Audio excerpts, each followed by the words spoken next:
Okay, I think we're going to go ahead and get started here. So, for those of you who don't know me, I'm Kurt Triplett. I'm the city manager for the City of Kirkland. And before I introduce our panel and our neighborhood university topic, the first thing I want to do is introduce to you our mayor, Amy Wallen, who's here to welcome you. So, Madam Mayor. Good morning. Thank you so much for being here. Welcome to our home away from home, Kirkland City Hall. For many of us, we spend many of our hours here. There are a lot of familiar faces. First, I'd like to recognize our staff who do amazing work. This presentation that you see downstairs in the Peter Kirk room, if you haven't been down there, and all along what we call Main Street, is very beautiful, and it takes a lot of staff effort. And I think it demonstrates our commitment to outreach and communication about what our planning process involves. So thank you so much, everybody who worked hard on that. I see some planning commissioners and transportation commissioners and park board members. Thank you for being here and contributing to your community. I wanted to recognize that Deputy Mayor Penny Sweet is right over there. Councilmember Doreen Marchione is here. And I saw Councilmember Asher. He's probably on his way in. And if there's any other council members, I apologize if I've missed you, but they're here in heart and spirit. So thank you very much for being here. And I'm going to hand it back to Mr. Triplett to take us from here. Thank you so much. So this is our semi-annual, or every other year, I think, Neighborhood University, and we're going to be devoting it to the topic of transportation concurrency. So how many of you are familiar with that and spend a lot of time talking about it over the table, breakfast table? Yeah. So, those are two different questions. All right, that's true. Our transportation commissioners are very, very familiar with this. So it's our opportunity to tell you about how that works here in Kirkland, and we have assembled a wonderful panel here to talk to you about it. So our two first speakers, the first is Mark Hallenbeck, the gentleman in the Sounders uniform. And he is the director of the Washington State Transportation Center at the University of Washington. And we're so thrilled to have him. He came and did a phenomenal job for us at our Alternative and Advanced Transportation Forum that we had back in February. And we're so impressed we wanted to have him come back again. So, Mark, thank you so much for being here. He also teaches urban planning and intelligent transportation systems. And he is going to be talking about the Growth Management Act and how it relates to growth and transportation and concurrency. And sitting next to him is David Godfrey, who is our Transportation Engineering Manager for the City of Kirkland. He also has the awesome job of being the project manager for the Cross Kirkland Corridor, as well as the Transportation Master Plan. So he is going to be talking about Kirkland's approach to transportation planning and how we are now looking at a new way of doing concurrency, which is being led by our Transportation Commission. And then following Mark and Dave's presentation, we're going to have audience question and answer, and we're going to have a comment period with a panel of experts beyond Dave and Mark. And so if you could stand up, please. We have Don Samdahl here, who's with the firm of Fehr and and is working with us on our master plan. He's the consultant leading that effort, as well as the Juanita Corridor study and the transportation element of our comprehensive plan. So key player for us here. And then Sandeep Singhai is here. He is the chair of the city's Transportation Commission. And Eric Shields was going to be our third panelist, but he's unfortunately a little under the weather today, even though it is beautiful weather. So his deputy director, Paul Stewart, is going to fill in for him. And so thank you, Paul, for stepping in. And so they'll be here to answer your questions after the presentation. A couple quick things before we launch. I do want to let folks know that we are taping this. We've done that with all of our neighborhood university, so that people who can't be here can watch it. So please be advised that both audio and visual, we're taping this. And then I think you saw the council members are here. Dave Asher will be joining us in a second. And then if any other members come in, we will introduce them as well. And then also finally, Penny Mabey has been our amazing facilitator and consultant on the whole Kirkland 2035 outreach process. She is going to be your MC and coming out and handing you the microphone to ask your questions. So I'll be handing this back over to her. So with that, welcome. We're thrilled to have you. We can't wait for your questions and your insights on a topic that probably deserves a lot more discussion than it usually gets. So welcome and thanks for coming. Thanks, Kurt. Thanks, everybody. Glad to have you here. Why don't we go ahead and get just right started away with Mark going first. And I think I'm live. Yep, I can hear that. So hi, I'm Mark, and they asked me to talk about concurrency. So let's start with growth management. So the Growth Management Act is really the legislative outcome of a desire from an awful lot of people to ensure that as population grows, the services necessary to meet the needs of those people are actually present. So 3 things get covered really under concurrency: water, sewer, and transportation. The first 2 are really easy. Do you have a water source? If you can plug into a municipal water service and you have water, life is good. If you can dig a well and get water and not mess up your neighbors, life is good. Off you go. Sewer, same thing. If you can plug into a municipal sewer system and they have capacity, life is good. If you can build your own minor sewer system, and I've just drawn a blank on that, even though septic tank, I knew that. Wow, it's Saturday, sorry. If you can put in a septic field and life is good, off you go. Transportation, that's much tougher. Adequate transportation. So transportation, we said, okay, we should have something, transportation concurrency. If a city, a county, puts together a plan and we feel we have adequate transportation, you may proceed with your development. You may get a permit and off you go. So this assumes that, in fact, at some point there will be enough transportation. If there isn't, the assumption in the transportation concurrency regulations are that something will happen and more transportation will appear, and you will then be permitted to go. It's not designed to prevent development from happening. It's intended to delay development until the services necessary are there. Interestingly, because my definition of adequate transportation can be different than your definition of adequate transportation, because I'm right and you're wrong, but we'll get there later. Every city is allowed to define adequate differently. And this is realistically perfectly fine, because what's adequate for some areas might not be adequate for other areas. Realistically, some people will say, congestion, bring it on. We like the development. Others can say, oh, I had to slow down today, bad. Actually, this is like 1988.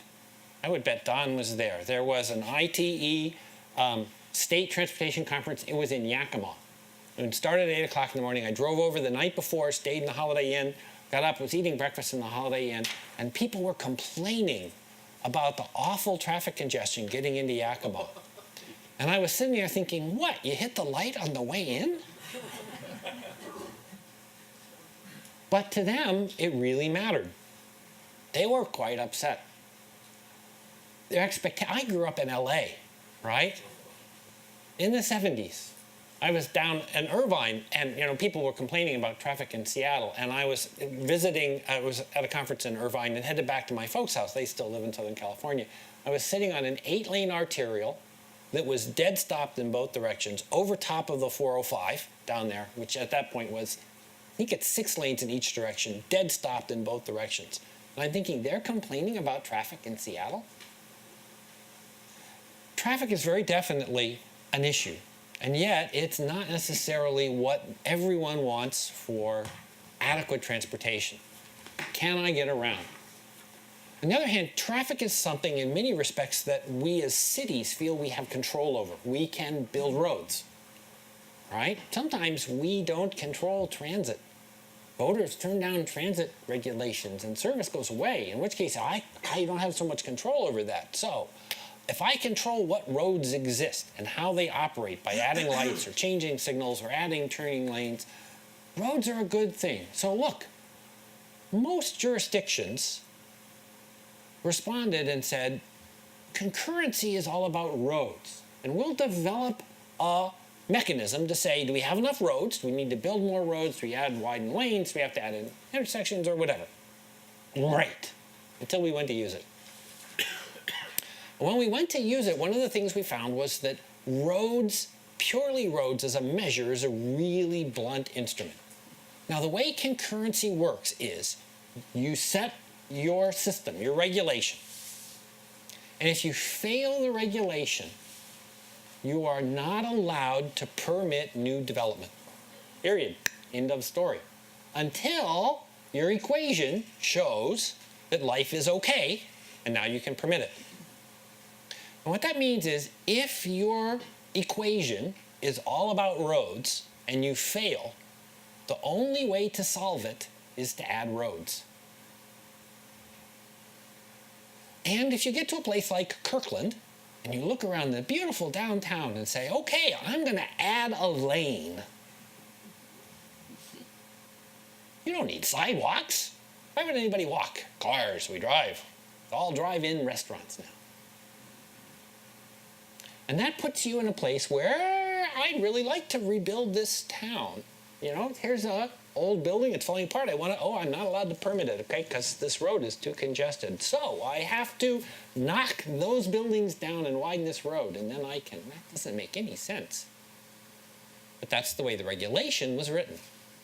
Okay? So if your entire measure is about roadway level of service, all your solutions are about roads, even if that doesn't work. Another interesting aspect of this is that it's not my problem, it's your problem solution, which is typical of all politics. One of the things we quickly found out about the ability for Kirkland to have my system and Redmond to have their system and Bellevue to have their system and Issaquah to have their system is, if I don't mind the congestion, it's not my problem, it's your problem. And I can generate all kinds of traffic, and as long as it's okay on my roads, as soon as it gets to your roads, it's your problem, not my problem.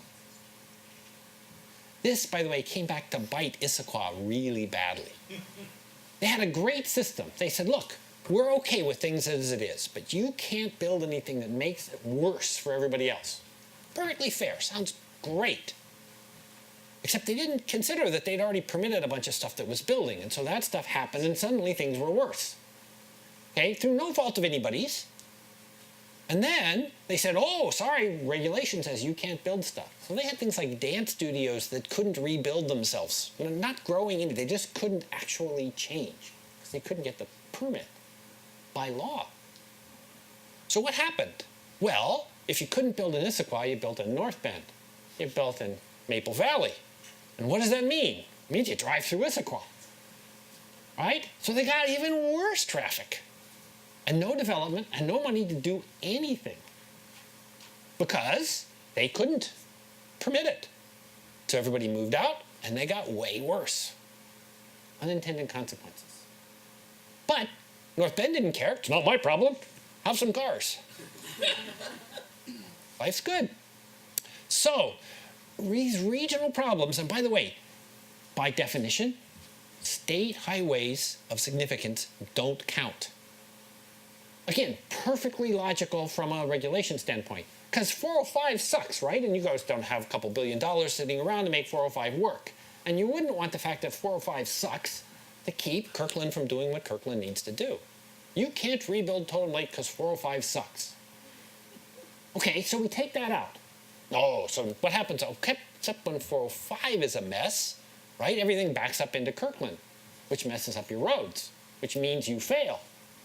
Tough. So, you have some interesting problems with this. So the concurrency system about road, dang, I forgot to turn my watch on. I'm good. That's what you think. So, concurrency based on roads works really well when the problem and the solutions are roads. Rural areas, the far exurban areas, you want to build farther out in Monroe, roads are really a problem. Okay, that's a good system. When you get to areas where roads aren't the only solution, a system that is only about roads doesn't work. Some statistics. Everybody likes statistics on a Saturday morning. On the right side of this, the big red 85 says if you live somewhere outside of the major centers of this metropolitan region, and this is over 10 years ago, 85% of you get to work by driving your car, by yourself. And another 10%, so 95%, 10% extra in carpools and van pools.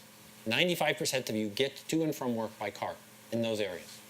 On the other hand, in centers, Bellevue, Redmond, downtown Seattle, 25% of the people take transit. 26% walk.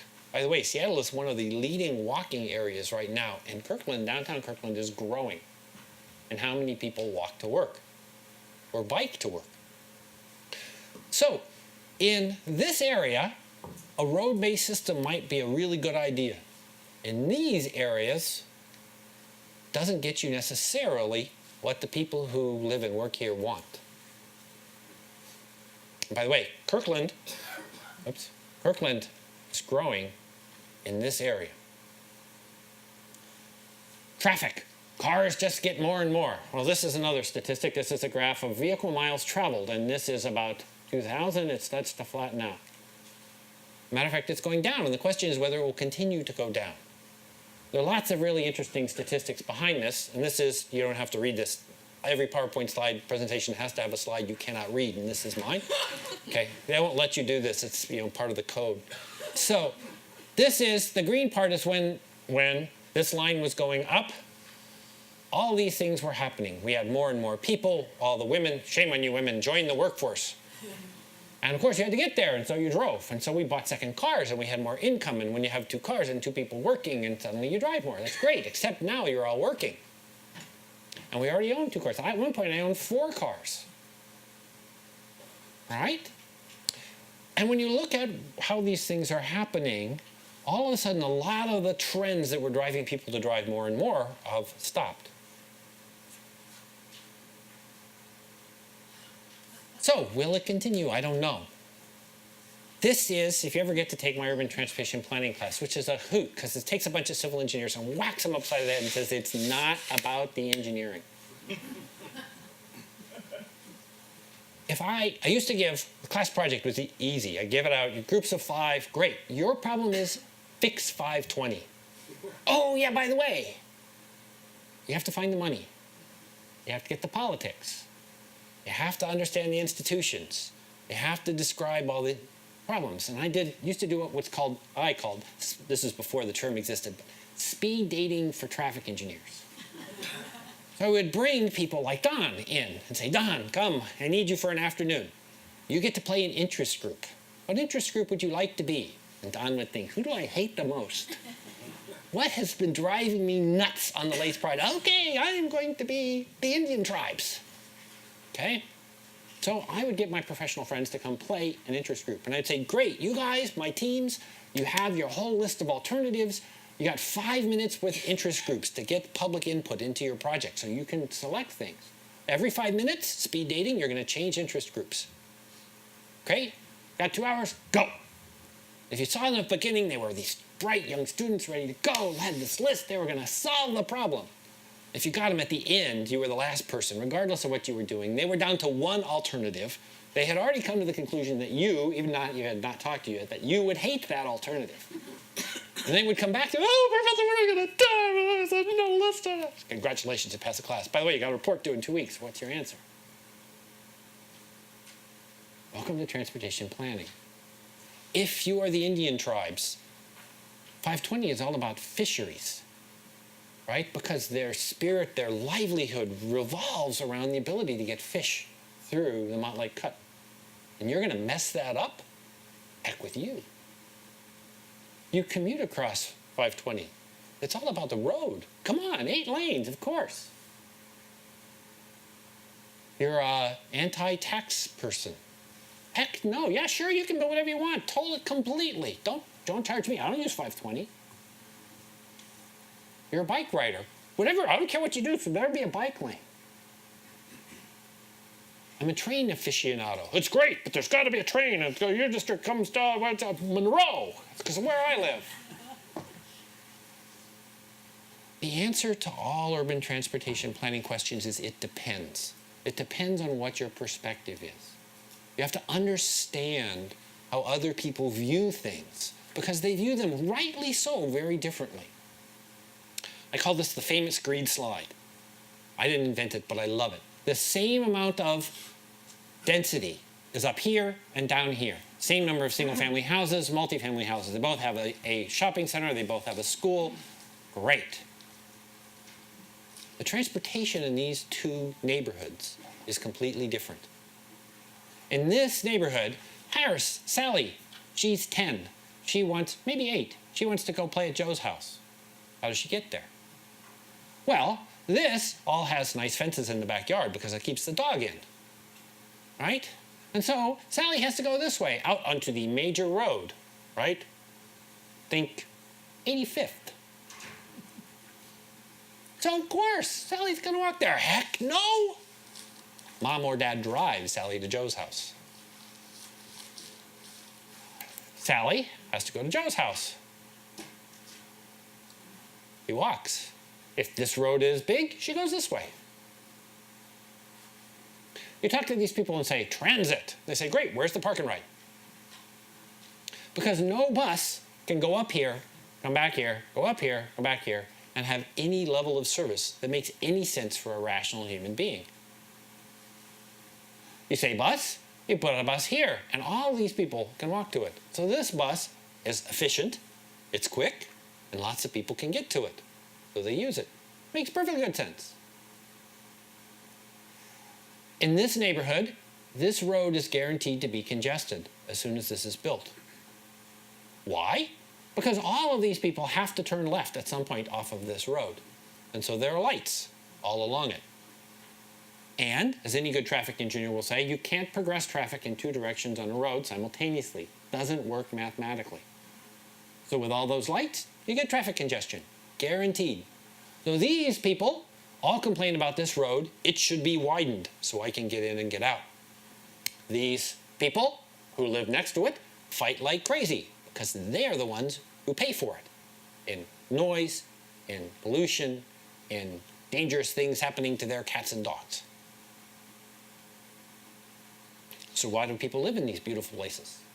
Because you can play baseball in the street here and soccer, and it's quiet. Except because everyone back here now parks their car in their garage, these people drive through at 45 miles an hour because they don't realize how fast they're going. Why not? Because our visual clues, our auditory clues that tell you how fast you're going don't exist. When I got my first car, brand new 1975 Ford Fiesta, great little car. No sound deadening, no nothing. If I went 60 miles an hour in that car, it was happy to go 60. You went down the car like that, right? And you knew you went 60. So when I was on freeways, I went 65, right? I knew. I would get in my father's brand new Thunderbird, one of the last giant Thunderbirds. Roll up the windows, you didn't hear anything, right? Great sound. Drove like a boat, big suspension. You turned it on, you went 80. Same person, right? All based on what physically you hear. The insights you get here, the visual clues, the auditory clues, the social clues you get here are different than here. And they affect what you want. Concurrency, the system, is about getting what you want. What Kirkland wants is out there. You guys have to go and tell these people, yeah, we like this, realizing that change is going to happen. And because change is going to happen one way or another, your goal here is to help come up with something that is good for everyone. Then the concurrency system can help you get there. Now these guys are changing their concurrency system away from roads. They're changing it to a plan-based system, which is pretty cool. It's a great idea. The idea is that, one, no plan is perfect. It does it for you, because if it's all about you, everybody else is going to hate it. So what are you going to give in order to get? Think about that as you talk through these things. Second, what you want from a transportation perspective is something that's safe, efficient, and has options. Because other people are going to want to get around in ways that are good, convenient, safe for them, as well as you. What those options are up to you. Another thing, think sharing. Sharing is good. Now this is just a fascinating thing. I use your library parking lot all the time. It is one of the best parking lots in the history of parking lots. Because in a place where land is expensive, it's expensive here. I tried to buy a house in Kirkland, all right? Where land is expensive, you want to use it wisely. This parking lot gets used 20 hours a day, 6.5 days a week. And if there was a church here, it would be 7 days a week. It's used for many different things. It's used for the library. It's used for the baseball game that's going on right now. It's used as downtown overflow parking for restaurants in Kirkland. I come here all the time and park there. It's used for the performing arts. It's used for the swimming pool. It's a great utilization. Sharing is good. Sharing of road space is good. Sharing of parks is good. Sharing of parking is good. Okay? So, when you look out there, think, is this mix of land use and transportation right for Kirkland that shares amongst all of us? Realizing that it is not meant to be perfect to you. It is meant to give you opportunities. Opportunities to play, opportunities to work, opportunities to shop, and opportunities to get there and to get out quickly, efficiently, not perfectly. You do not get to drive 60 miles an hour into the parking space that is yours. If it happens that way, if you see what you want that works, then you'll have a good plan. The new concurrency system is plan-based. It says this is what we want, this is how we're going to get there. Everybody who participates contributes in this way, and we go forward. If that's the process, you'll have a really good outcome. It takes away a little bit of the mathematical concurrency approach to roads and goes elsewhere. I think that's a pretty good change. Do you believe it can happen? This is the University of Washington's Montlake parking lot. This picture was taken when I was a student. If you didn't get there by 9, you parked, this was at the time the quarter lot. If you didn't get that, you were in the dime lot, which was on the other side of the little slough, and if you weren't there, you were all the way up past the driving range out to the old baseball field, the nickel lot. And they filled up. This is the Montlake lot now. This is empty, and they have actually rented off the entire south end of it to Children's Hospital because they don't use it. The reason is they have a whole system. They charge for parking. The prices went up. They took that. They added bus service. They added a whole bunch of bike lockers. They added a whole lot of other things. And they don't have a parking problem. And of course, there are about 50% more people on campus than when the first slide was taken. It's an easy place to get to, easy place to get out of. What's Kirkland going to look like? Yours.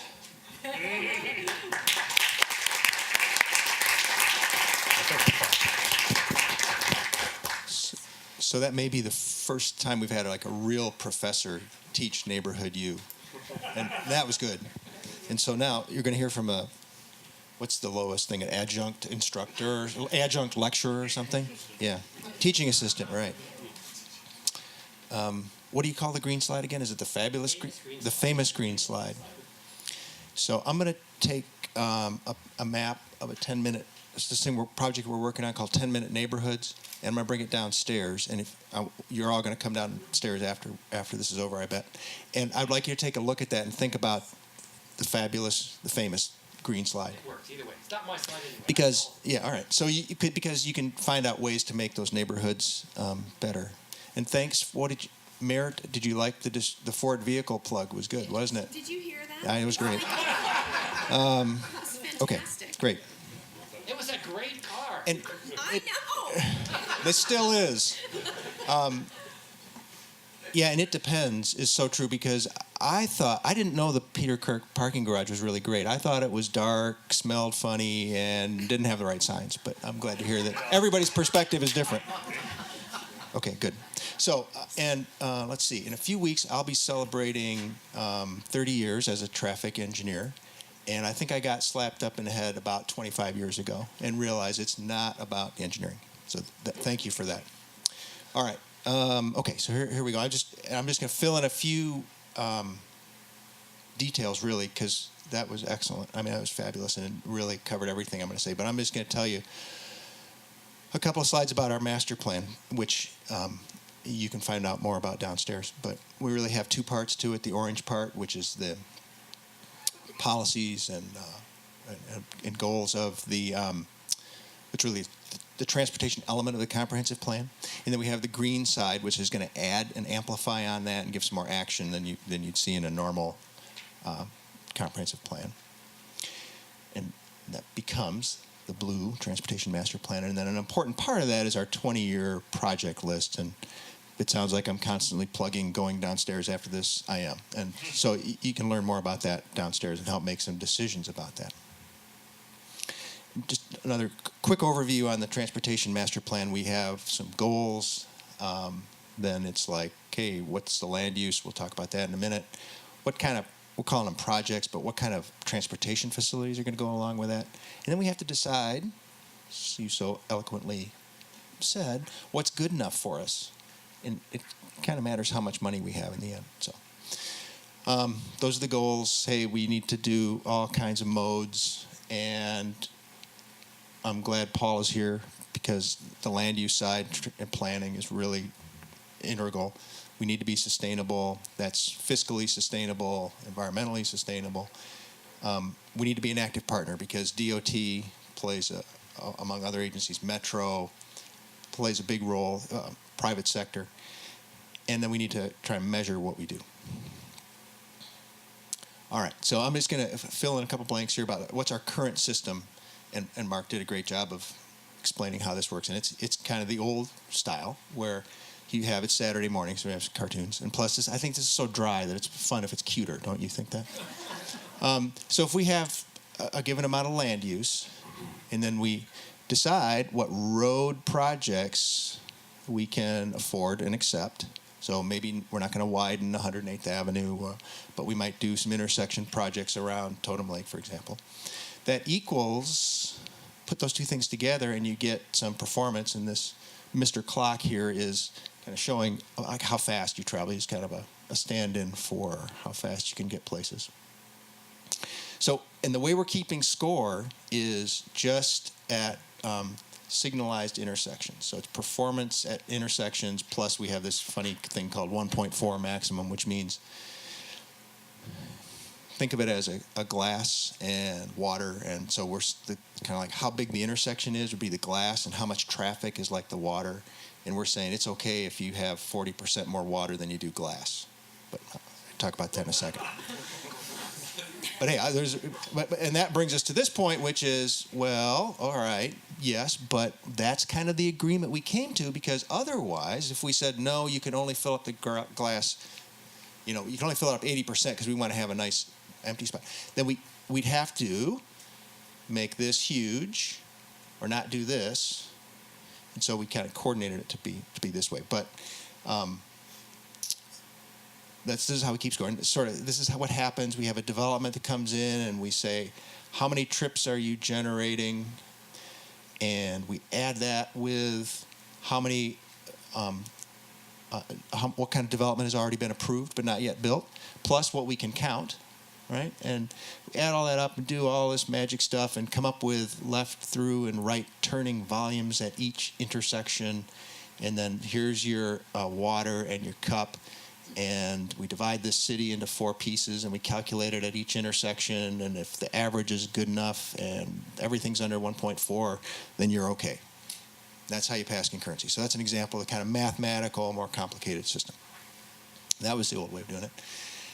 And what we're thinking about for our new system is you still have land use, but this time you have more like multimodal projects. So up here we kind of show like cars and bikes and peds, for example. Transit's in there somewhere. So this again, we have to decide like what's good enough, what range, what do we want to have in each group, and then out comes our concurrency. And these two things kind of have to be in balance. Now you'll notice the teeter-totter isn't exactly parallel, so it doesn't mean it has to precisely match, but it's got to be pretty close. Nobody can be, on the ground or way up in the air. It's got to be sort of similar. And so I want to talk about how this is built a little bit. Land use decisions are going to be over here in blue. So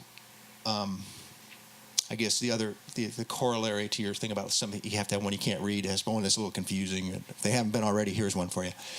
So this one's a little bit confusing, but I hope you can read it. So we've got a certain amount of land use today. Let's say just call it 20,000 trips. And we know, Paul tells us, hey, here's what the land use is going to be. It's putting a lot on him. It's probably not exactly that way. And then we figure out like how many trips are coming from that. So like we have 20,000 today. There's 30,500 in the future. Those numbers are kind of made up for right now. And that means we have to account for this many trips, right? So that's on the land use side. And on the transportation network side, we've got come up with a 20-year project list. Remember that? And we have about $260 million. If you look at today's dollar, kind of the spending we have today, take out $100 million for maintenance. We're assuming that they don't provide capacity, and you're left with like $160 million that have to support growth. So you have about $160 million of projects over 20 years that need to account for that much. And so this is where we have to do the decision making of like what's good enough. So you have to go downstairs and help us figure out like what is this? What should this list look like? What should be on there? What's going to be good enough? And we have a little exercise where you can actually get your $160 million and some other money too, and you go and you put around like how much in parks, how much for transportation, within transportation, how much for walking, how much for biking, how much for cars. So go downstairs and you can do that little exercise, and that's kind of a model of making sure this is right. And once that's right, then it's down to like, okay, so I got this many trips over 20 years, so how much do I have in 6 years? Okay, somebody remember this, 3150. And, you divide this, you get 26.6 million. So I've got this many projects over 6 years. I got this many trips over 6 years. I can then kind of put those two together and say they're equal. And there I go. So I got 3150. And then to keep score, as opposed to that other more confusing or mathematical method that had the glass of water and all that magic going on to figure out what the trips were at the intersections, you just take the development being tested, you look up the number of trips it makes, and you compare it to a ledger. It's kind of like a checkbook. So it's easy enough to find for different kind of land uses. People have figured out about like per unit of development how many trips you get. So if you're building a 1,000 square foot restaurant, which would be pretty small, I think, you'd only generate 7.5 trips. And then over here's how we'd keep track, right? We'd start with, remember that 3150? So you'd start in January with 3150. A development comes in of 124 trips. You subtract. You've got this much balance. Yes, it's positive, so you're good. And you work your way down. Pretty easy to understand as opposed to the other system that I talked about earlier. See, there's that 3150. Okay. So getting to the end here, and then I'm looking forward to the comments and questions. The existing system is pretty much intersection based because that's how we're keeping score. So, like Mark said, that's how you keep score, that's what you do. We had the 4 sub areas. This is a little more citywide. This is autofocus. This is other modes. Hard to understand, easy to understand. Many moving parts, fewer moving parts. And I think the bottom one is really important because right now it's difficult for folks who are interested in watching how development works, or folks who are interested in doing development, or the city council or staff, to exactly know like where are we and how much space do we have and so on. And under this proposed system, it seems like that would be clearer. I guess this proposed system is something also that Redmond is looking at or is doing right now, and that's kind of where we got the model from. And I think, Don, is it right? The Bellevue's sort of looking at something like this too. And I think, Mark, would you agree with me that one of the other principles is, how you measure concurrency is great, but what really matters is where you set what's good enough. Yep. Like you could measure like the number of red cars, right? But the thing is, like, how many are you going to allow? So that's where that's where you have to get to that double arrow across the red and blue columns and say what's good enough. Okay, and I want you to know that we've been thinking about the future, and this is a self-driving electric car, and I think it's a fun picture. All right, so this is your invitation to go downstairs after our session is over, but at this point, I want to turn it over to Penny, right? Yeah, And we'll why don't- invite our other panelists up. Exactly. Why don't we We'll have share our these two 4 microphones. panelists come on up to the front here? Let's pull these chairs across the front All right. so we can see better. Interesting stuff, right? Did you learn something? So I'm curious about something. I'm going to give you a chance here to just ask some open questions, but I'm going to pose a question for you to think about. What did you hear from these two gentlemen who are mostly entertaining, but very informational as well? What did you hear that kind of got you thinking, said, this gives me a different thought?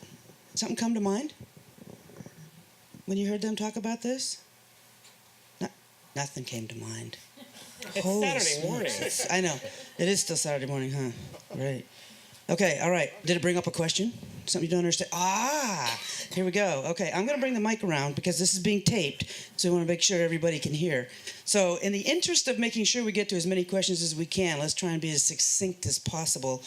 And start here. I'm not letting go of mine. Oh, okay. Got a good idea. Moderation.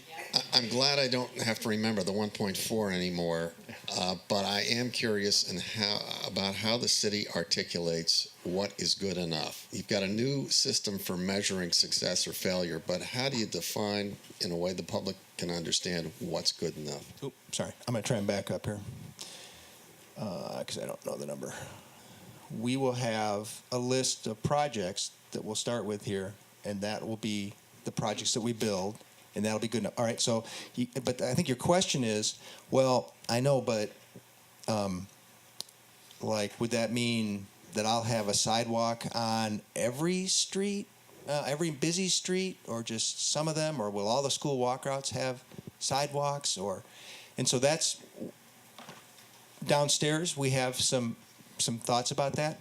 So we have some packages of how much they cost, and a little bit about what you get in each one of those. So you need to kind of have a feel for, if I spent $20 million over 20 years on sidewalks, what would that get me? And we've done some thinking about that. And of course, you can move things around. And if I spent $60 million on auto improvements, what would that feel like? Well, we don't have it exactly quantified, like it will be this much. But I think we would say, in any event, we're going to continue to have congestion for autos at peak times on most days in Kirkland. But did that kind of get what you're asking at? Okay, I got to go right over here, Dave. How do you determine what your cost basis would be to meet concurrency when some of the transportation modes that are on the agenda are off budget? I think do you want me to answer that one? I think you're talking about, like, when you say off budget, you mean like maybe Metro Transit or something like that, or? You have no idea what their costs are, and yet they're being billed. For example? Let me. The example's really simple. Yeah, good. But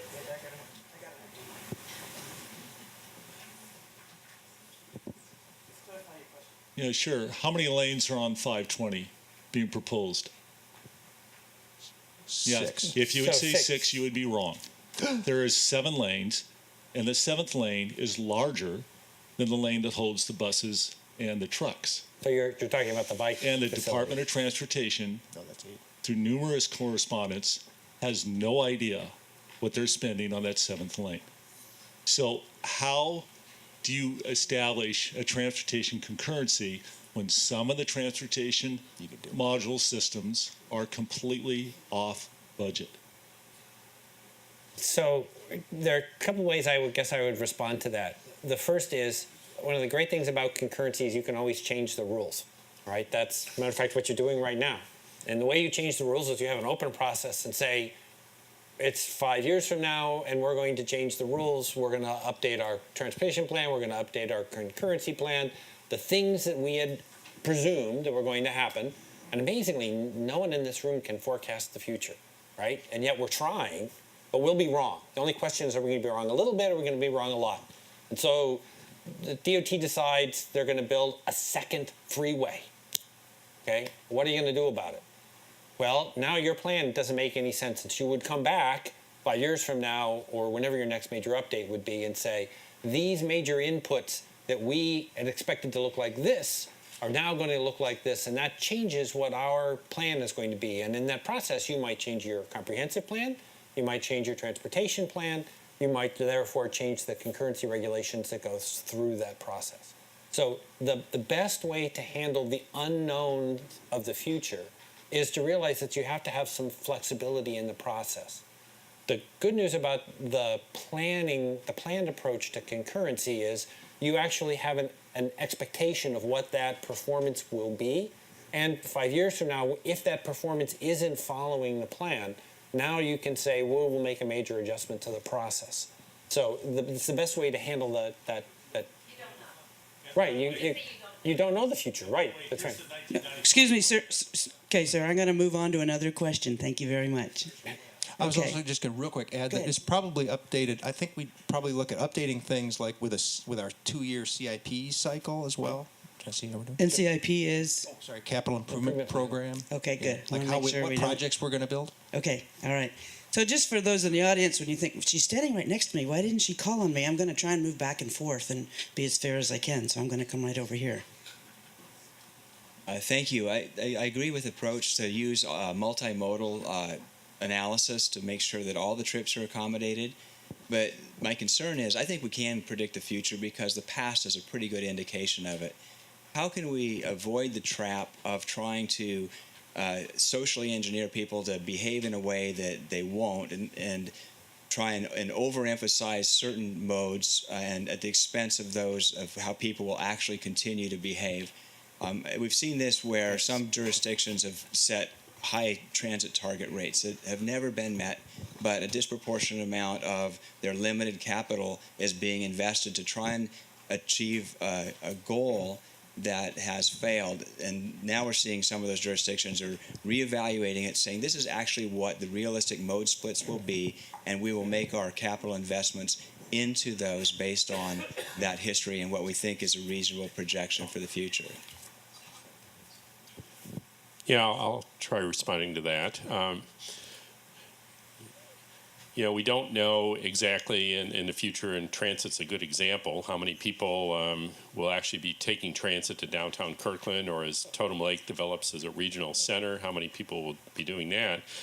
I think the approach that Dave described is to put a balanced set of investments that the city can control and kind of set that as a target for the city. It doesn't necessarily mean that if you spend a bit more money on sidewalks that you're expecting everybody to stop driving their car and walk. It's to provide some choices and provide for some of those shorter trips. I think, if in 5 or 10 years from now, things change and the congestion gets really bad and nobody's riding the bus, and then I think the program has an opportunity to come back and say, well, maybe we need to make more of an investment in some of these other types of projects, and that's where the balancing comes in.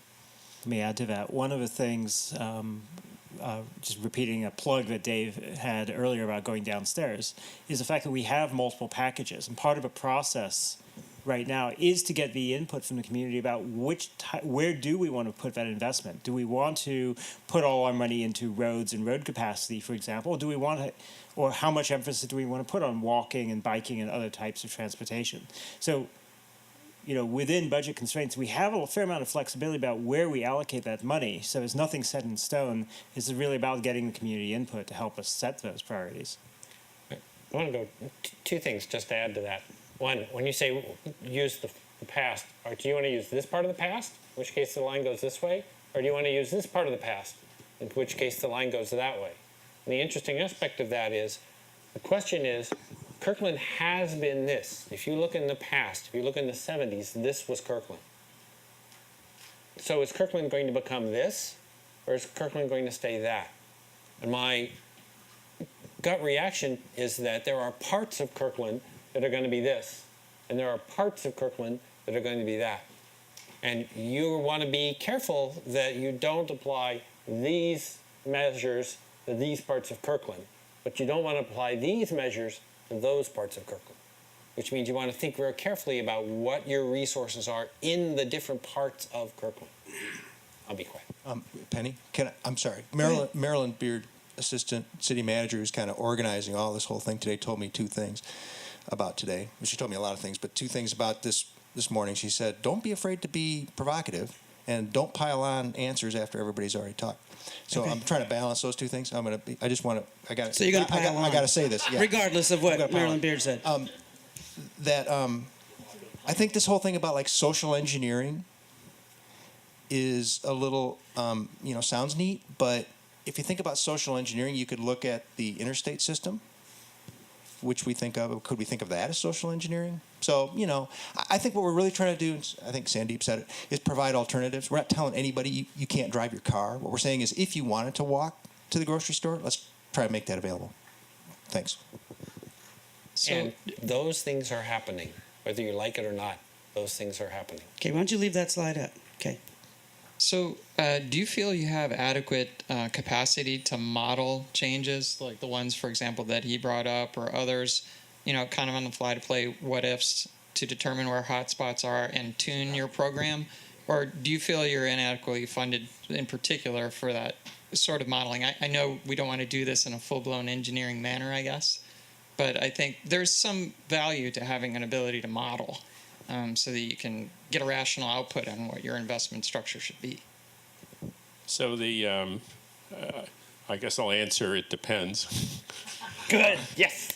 The city does have a model that predicts primarily traffic volumes in the future based on the land uses that David indicated, and so we have a pretty good idea of, if the land use is going to grow by a certain amount, we're going to get about this many more trips. What we can't predict reasonably is, for example, if 50% of the cars are automated vehicles in the future and everybody's able to drive, 2 feet apart, that means we get a lot more use of our streets, and so therefore we get less congestion. We don't know that for sure. We are able to forecast. They're proposing or planning to build on I-405 what they call express toll lanes, which would allow people to buy into what's now the HOV lanes and the adjacent lane. Well, how many people will that draw away from Kirkland City streets, which it intends to do? We're not sure. We can get a decent idea. Until some of these things actually start happening, we'll be able to predict better, probably 5 years from now, what things are really going to look like as technology increases.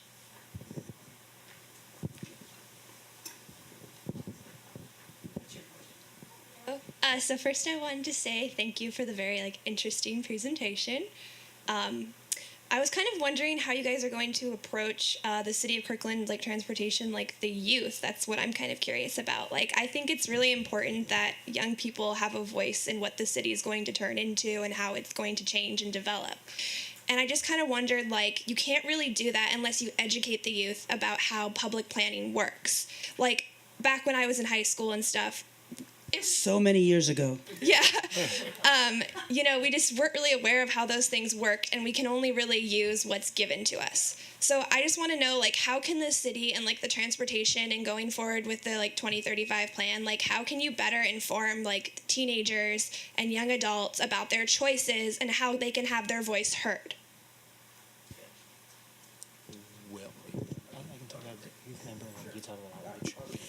So I'll say from a transportation commission point of view, we do actually have a student member on the commission who, Tess Pete, who is pretty active about providing input into transportation, and particularly from a youth and student perspective. So we have some of that input that comes as part of our day-to-day discussions and deliberations. And I'll let Dave talk a little bit more about outreach.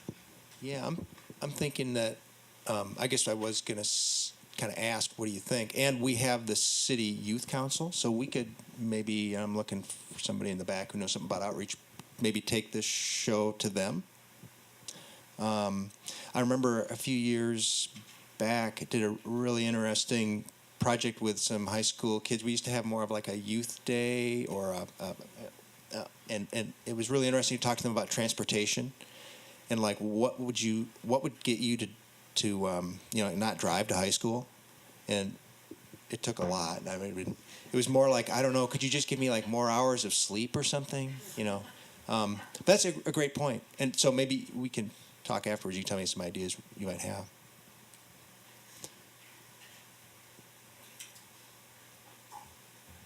So I think you're aware we experience in a lot of the Kirkland neighborhoods a lot of cut-through traffic of people trying to avoid 405. And I'm just wondering if there's any way that that's ever been measured. And I know that obviously Kirkland doesn't have a lot of influence over 405 or DOT, but is there anything going on to deal with that issue? Well, I think the city through they do regular traffic counts and so forth, and they do monitor what's happening. It kind of varies from day to day, of course, depending on how bad things are on 405. The models I was talking about, actually predict as best they can, based on the speeds and congestion on 405, how many people would go on city streets. So I think we've got a reasonable handle on that. The challenge is going to be, as they, for example, make further improvements on 405, how many people will actually get off the city streets and back onto 405, and then the effects of tolling and things like that. I think that's going to be a challenge over the next few years, just to make sure we have a good handle on that. Do you want to? Well, I just wanted to maybe two things that I've noticed. One I saw last night was that we've been doing our crack traffic signal operations engineer Chuck Morrison, who just joined us earlier this year, or no, it's been here about a year. Sorry, has been working at the intersection of 98th and 116th, by Michaels, and he's made some. So far, we'll see what it's like on 77 degrees on Thursday, how it responds when everybody's going to the park. But like last night, I saw, wow, it's really different and better there. And I saw folks coming down 116th, headed west. I mean, this is maybe in the weeds, but you turn, you can go on 100th and come back out kind of by Holy Spirit Lutheran Church there. And I was thinking, wow, those people, I bet they're kind of avoiding that signal, but look at it. It's really doing great. So I guess to say that some of the cut-through traffic, and we can also think about 108th Avenue north of Northeast 132nd Street, some of that is sort of due to congestion on surface streets as well. And Anna, your case, you're probably more of a 405 cut-through type of thing. So I'm going to take another question back here, and then while I'm doing that, I'm going to ask you and the audience to think about something. And what I'd like you to think about is either yourself or your kids or your grandkids, and think about how they're going to be using the transportation system, or you, 20 years into the future. And might there be changes in the way people in Kirkland, particularly the younger folks, 20 years from now are using the system? So just kind of think about that, particularly in light of the chart that's up on the wall. Okay, with the transportation problems, is there a capacity as to the number of apartments that are going to be okayed into the city? I've noticed using the Kirkland Park, the South Kirkland Park and Ride, I got all excited because they were enlarging it, and now you're still driving around. If you get there like 9:15, 9:30, you can't find a parking place, and then you see all these, I call them stack and pack housing going in the Park and Ride. So you're trying to encourage us to use public transportation, but the Park and Ride is so condensed, it's discouraging. So it's almost like, where are we going? What's our capacity? What do you think as far as population explosion for the Kirkland area, where if that wasn't allowed to increase, if you weren't allowed to put all this multiple housing in here, maybe it would, Unfortunately, I can't answer the question. I mean, So, that's why you should be going Paul downstairs wants to- and then joining in on this. I was thinking of the Issaquah example. So if you didn't put the housing in South Kirkland Park and Ride, you could put it in Bothell, and then what would happen? I don't know. There's so much. But my other thing is like, wouldn't it be awesome if you could take, you didn't have to go to the Park and Ride, and Paul might direction. actually have a real answer. one way you might answer the question is to the famous green slide, and that if you Okay, let him No, respond, though. I Let him understand. respond, please. So, I came here on the 255 from Seattle, right? I hopped on a bus, I made a change, and I came through. And the advantage of, the interesting aspect of that is there are parts to there down here. Whoops. There are parts in here because the 255 really comes right through the middle of the town. And yet there is an awful lot of parking in that area that you could take advantage of if you wish to. I have a son, one of my sons lives up in Mill Creek on 160.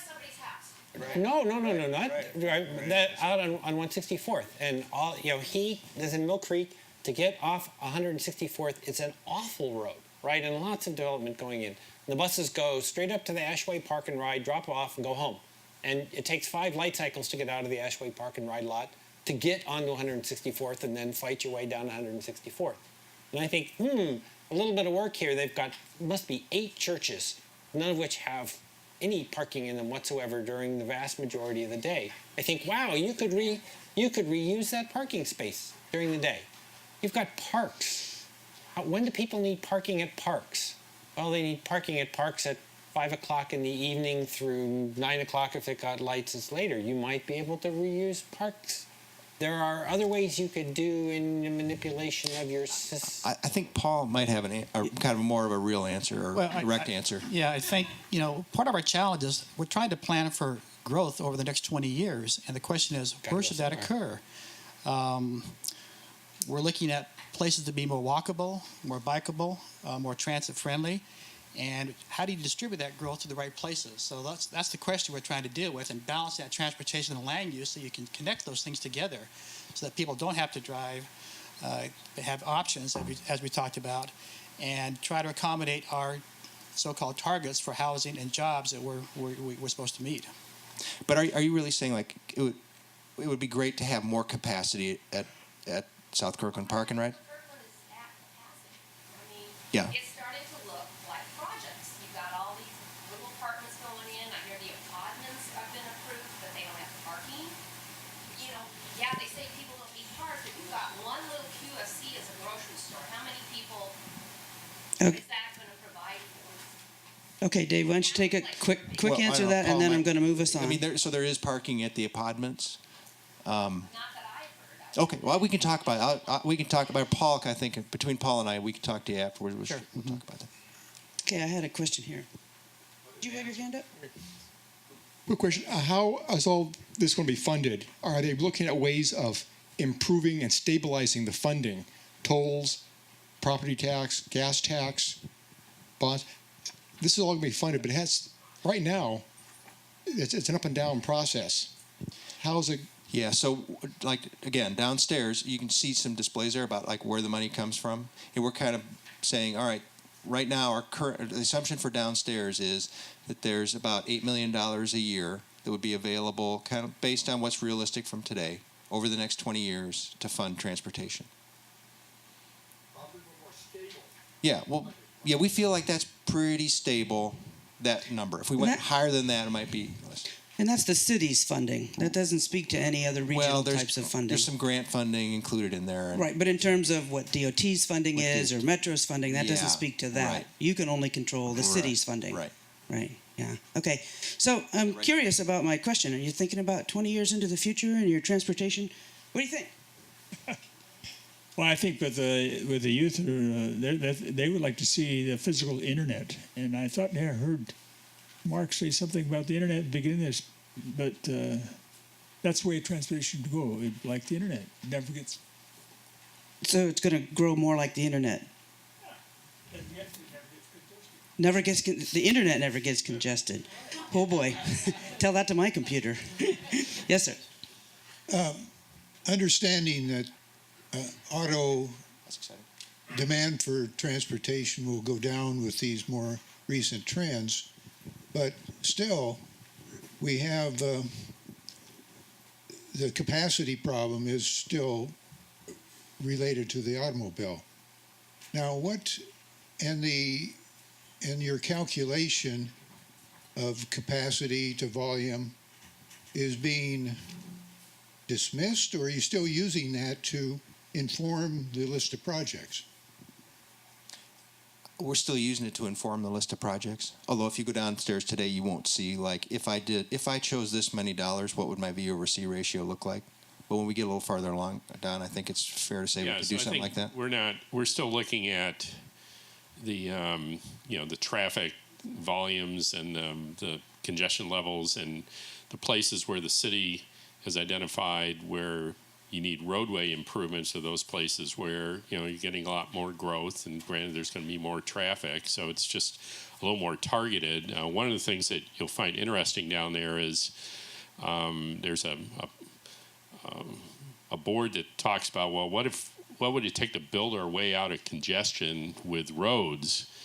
And other than and it basically shows a lot of streets being widened, $500 million plus.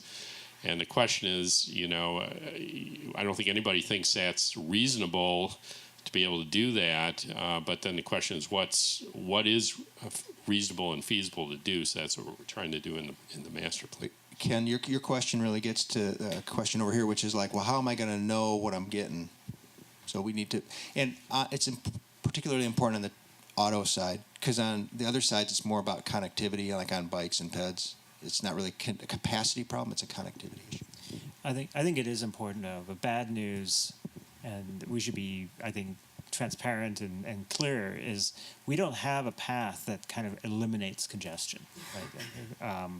Unless magic leprechauns come and deliver very large pots of gold, there really isn't a plan that allows us to eliminate congestion. And I'm not sure you'd actually want the result. Even if we got those big pots of gold, it would fundamentally change the nature of a city. So really this is a question more about what is the type of congestion that is going to result with the growth that is anticipated, and how much congestion can we live with, and where is that congestion really going to be? That was your provocative statement. That was, yes. Oh, great.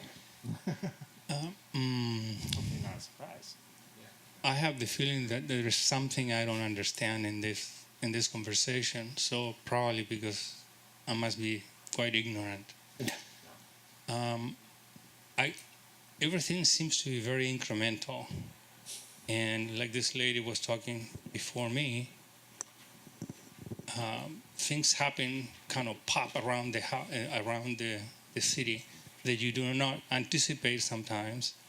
And instead of the way I would approach the whole conversation at the beginning would have been, okay, we're not thinking 20 years, we're thinking 100 or maybe 150 years. So you already indicated that you know what the growth is, so you think you know what's going to be, in the future. So if you take the whole city, wouldn't it make sense to say and have a conversation with the city is, okay, these are the areas that are going to be very dense. These are the areas where the growth is going to be. And once you decide that, then you kind of start talking about where is the best way to have the flow for cars. Many people, you have to accommodate different tastes. So some people like to be in dense areas, some people don't. And so once you have those, you concentrate the traffic in one area and then the quiet areas.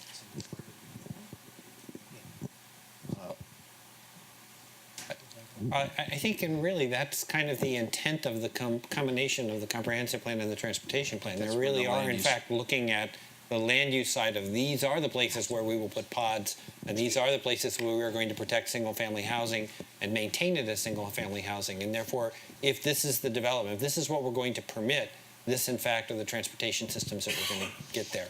Then the incremental part is you have to build to it. The problem with thinking out 100 years is, if you go back 100 years, could you have predicted what Kirkland would have looked like?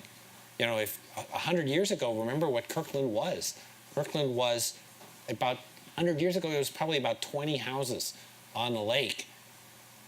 There is no I-90 bridge. There's almost nothing on the east side. It's farms and woods.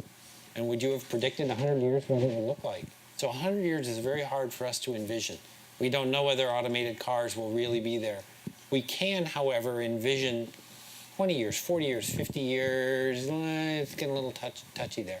On the comprehensive side, on the land use side, we can say this is what's permissible, and this is the transportation system that can serve it. So you're absolutely right there. You're not dumb at all. That's a great, and that's really what the plan approach is trying to get at. If we allow growth to happen here, if we have so much we have to take, then we are willing to put pods in this location because we feel we can serve them. If we're not, then okay, then this goes away, and we don't need that transportation system for this kind of land use. You really have to think of the two combined. Does that help at all? I mean, I guess I was going to go back to this and say, yeah, this is future land use based on zoning and redevelopment potential. So that's what we are doing, is trying to say, where is the growth going to happen? But okay, so I live in an area that has a lot of super blocks, and at one time the city had a vision to cut up these blocks and to have connectivity. But that seems to have gone by the wayside, because I have 3 new developments that are cul-de-sacs with no connectivity. And so how are we going to get to this vision that you have of the green slide when we don't maintain our planning vision and then zone appropriately so the results happen? yeah, good question. That's North Rose Hill, right? Yeah. And because it was my understanding North Rose Hill was one of the neighborhoods where we actually had laid out some connectivity. So I don't have an answer for you off the top of my head on that one, but we can talk to our development folks at Public Works. We can answer that. But you're absolutely right. You can hold it? Okay. I have a couple comments and then a question. I lived in Kirkland since 1985. Started in downtown, moved up to Bridle Trails, moved back downtown, went up to Finn Hill, and then I lived in Seattle for 5 years, and I just recently moved back to Kirkland. And what is really amazing to me is that Kirkland is so far ahead of Seattle. And when I left Kirkland 5 years ago, I was frustrated, but when I came back, I was so relieved. So my question is similar to the previous question, but I got into a discussion with a neighbor who was someone I had known 20 years ago. I now live up again in Bridle Trails. And they talked about one of these pod buildings being built at Tech City Bowl up on 132nd and 70th. And it immediately became a very heated discussion, because I would prefer to see, as this woman said, the connectivity is better in Rose Hill far better than it was in the past. But I would prefer to see this, subdivision into mother-in-laws or smaller developments with smaller houses. And I don't know if that's been addressed because I missed your discussion, but I'm not sure why what I see on South Rose Hill is still really big houses, which is neither energy efficient, land efficient, or proactive, in my opinion. So I don't know, what are the policies on that, and what are the plans? You can't take care of all future population growth, I understand, with that technique. But, from what I'm seeing, that's one of the things I haven't seen, is more proactive approach towards smaller houses. That sounds like a land use type of question. Yes, we do have actually quite a bit of toolbox kit that allows a variety of smaller units. We allow mother-in-law apartments or grandmother-in-law apartments, whatever you want to call them, in any residential zone. We allow smaller lots under certain conditions. They have to restrict the size of the house, and we have limits on the size of the house in proportion to the lot size. So there are a number of things we have currently in play. I think as part of the plan update, we're talking about how do we continue that, or have further conversation, how to make those work, how do we be more efficient in those type of operations, and what type of housing do we need for our kids, our college kids that are graduating, single-headed households. We're just seeing a lot more of that. So part of this discussion on housing and land use and transportation is all related to those types of tools in our toolbox. Hang on, I got to get the mic back to you, but very brief follow-up. I don't want to have time for others. Okay.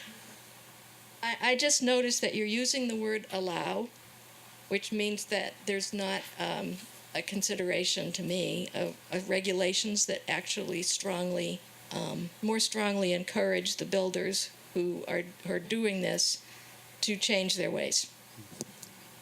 Point noted. Okay, so there was a comment made by one of the panelists a bit ago that said that congestion is happening and it's not going to go away, right? So I'm going to ask you to think about this. This is a question for you to think about individually, thinking about your transportation patterns, thinking about out over the next 20 years.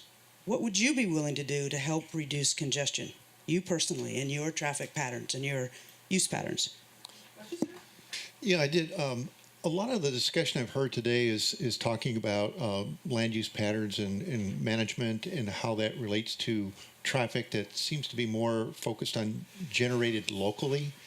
And one of the things I see happening a bit is more of some of the regional decisions that are happening that affect the local traffic patterns. And from a perspective of modeling or from funding, how is it that you are factoring in regional traffic decisions that are going on that affect our traffic loads here, whether it's more capacity or tolling on the bridge or diversions of traffic around the north end of Lake Washington into the city that didn't occur before? Are these factored into the models? So the short answer is yes. The model includes SR 520 and the tolling. It includes the routes across the top of the lake. It includes what I mentioned about I-405 and so forth. We did a quick look, and you can examine it downstairs, of what happens if you didn't allow any more growth in Kirkland. We just sort of, and I guess not too surprising, a lot of the future volumes on the city streets are still going to be there because of people like Mark who drive in from Redmond, and we haven't put a toll booth on Redmond Kirkland Road. Maybe we should. The 405 traffic's still going to be there, and so there are certain things that we don't have control over, but we try as best we can to understand what the effects of things like putting tolls on 520 mean, as well as some of the other freeways. Yeah, so we do have a board downstairs that talks a little bit about regional growth and regional volume. Okay. Somebody new that hasn't had a question yet. So your planning says we're gonna plan for 140% of the capacity of a road instead of 100. If you guys would say our sewer capacity is going to overflow 40% of the time, and our water is going to run out 40% of the time, I don't think we'd have really good planning. Right. And so the more it just magnifies itself as it goes on. How did you get to 140? Yeah. Let's see. So 140 is like based on what's realistic to build. So it's kind of back to Don's thing. If you can go downstairs and see the board of like what it would take to get to, instead of 140, like 80 or 90 for cars. It costs a lot, and you have to widen a lot. Wait, is this on? Okay, I'll add one other thing to it, and that is the 140 is kind of a bizarre magic number in that we tend to model the peak period, right? And so the physical capacity of the road is the physical capacity of the road. You can't get any more on it than is what goes on it. So what happens is people change behavior. What they do is they leave earlier and they leave later. So 140, what that really means is you have a longer time period with which you have congestion. So if you look at roads economically, our roads are terrible economic things because for 12-hour days, you don't use them, and you overuse them really badly for 3 hours, right? And so the 140, what it really is it's a cheap mathematical index that says this area is going to be congested for 4 hours instead of for 1 hour. And that's what it really means.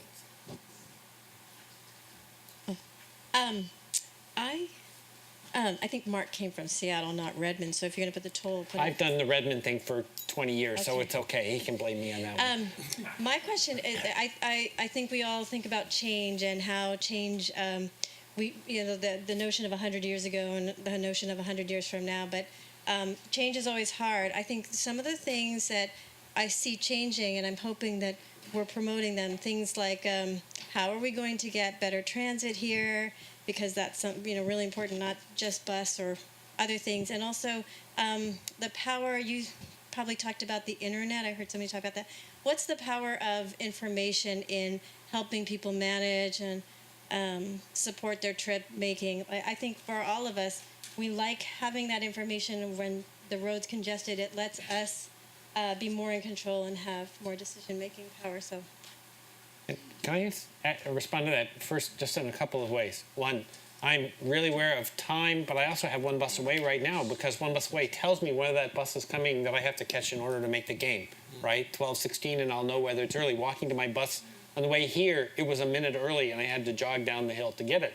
But I got it as a result of it. Information is really valuable, and people will use it because we are humans, and we change our behavior for our benefit. So providing information and options is good. I now live in Seattle, and one of the reasons I do is now I get to ride my bike to work, right? Because that was a choice that I made, right? Whereas living in Redmond and working at the U, the bike trip is not a pleasant commute. It's not an easy commute. People will take advantage of that as you change your opportunities.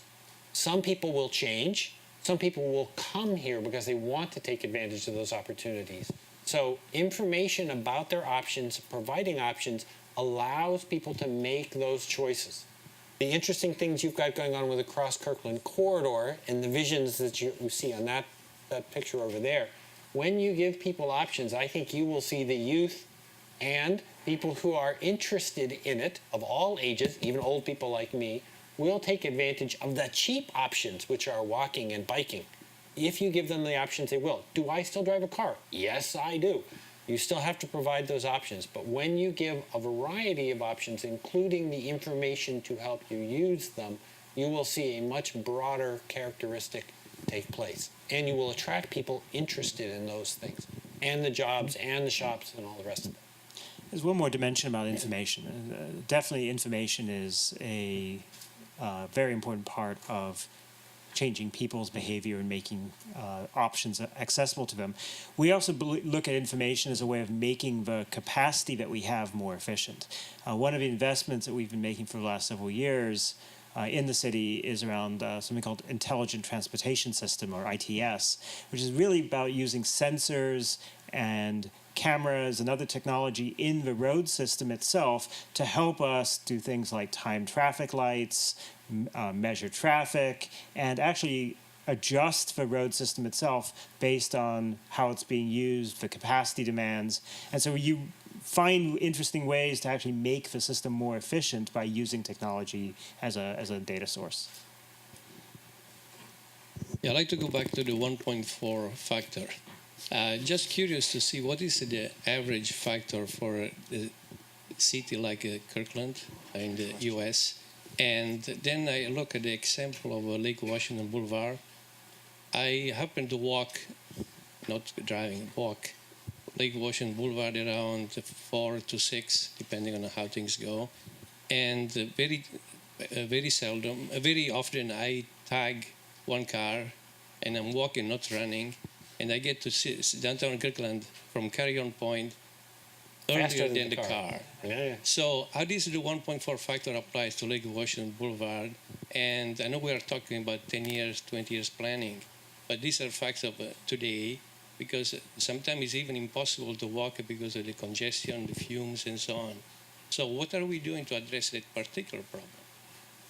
Well, I'll let these guys talk about what are they doing about it. The 1.4 again is a fascinating number. If you get into traffic engineering, one of the factors that is true is that capacity is before the road breaks down. So if you look at a freeway carries 2,000 vehicles per lane per hour until it's congested. Once it's congested, it only carries about 1,400 vehicles per lane per hour. There are more vehicles there. They're stacked together, but they're not moving. And so one of the reasons you want ITS and to change signals to try to keep Lake Washington and other roads from breaking down is you actually serve more cars that way. Again, 1.4 is a mathematical number that comes from an averaging of a bunch of things, and I'll tell my average joke. You know the definition of an average? No, what's definition that? of an average is if you take your left foot and stick it in a bucket of boiling water, take your right foot and stick it in a bucket of ice water, on average, you feel pretty good. So in roads either work or they don't work. And so our problem with 1.4 is what you're really trying to do is keep it from breaking. You want to spread that traffic out. And 1.4 tells you you have a problem.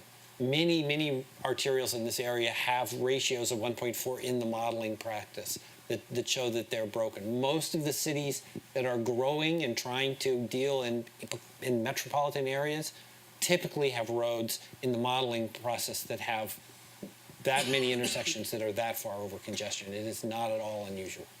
Okay, we're going to do one more, and then we're gonna finish it up. What are you doing about Lake Washington? So we don't have any plans to widen Lake Washington Boulevard or add auto capacity to Lake Washington Boulevard?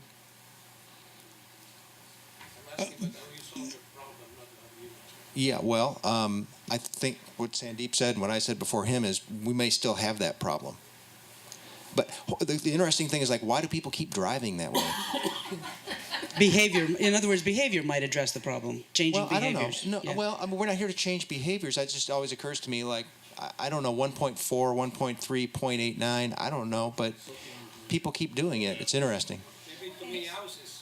Okay, let's finish up here with one more question, and then we're going to wrap it up. Earlier, there was a line of questions about the lack of continuity in new development.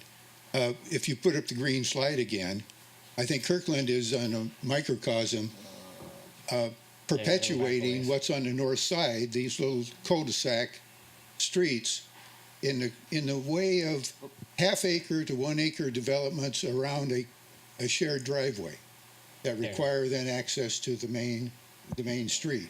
Why does Kirkland continue to allow that kind of development, Paul? We had to ask one last question, right? I think we are trying to promote connections, sometimes because of topography or because of right-of-way or because of property ownership. It becomes difficult. But I think that the basic concept is to look for it where we can and make it work. So that's part of the discussion with our regs. We need to look at that again and see if we can do more about that. But we're really trying to make those connections and those type of situations work. Just say one real quick thing. One of the reasons is to provide connections from that cul-de-sac might mean we need to connect into your street, and you don't want them to connect into your street because it means they're going to drive by your house. That's the biggest challenge. It's one of the most charged topics politically in most cities is connections. So it's a tough one. So last words, Dave? Yeah. Sandeep mentioned the magic leprechauns that might deliver pots of gold. Do you remember that? Yes, I do. Okay, well, the magic leprechauns have been here, but instead of pots of gold, they have pizza. So we have pizza for everyone downstairs. Okay, excellent. Well, before we close out, let's thank our panel. Don Samdahl from Fairs and Piers, Sandeep Singhai, the chair of Kirkland's Transportation Commission, Mark Hallenbeck, the director of Washington State Transportation Center, Dave Godfrey, Kirkland's Transportation Engineering Manager, and, of course, last but not least, Paul from Planning. Thank you so much for participating.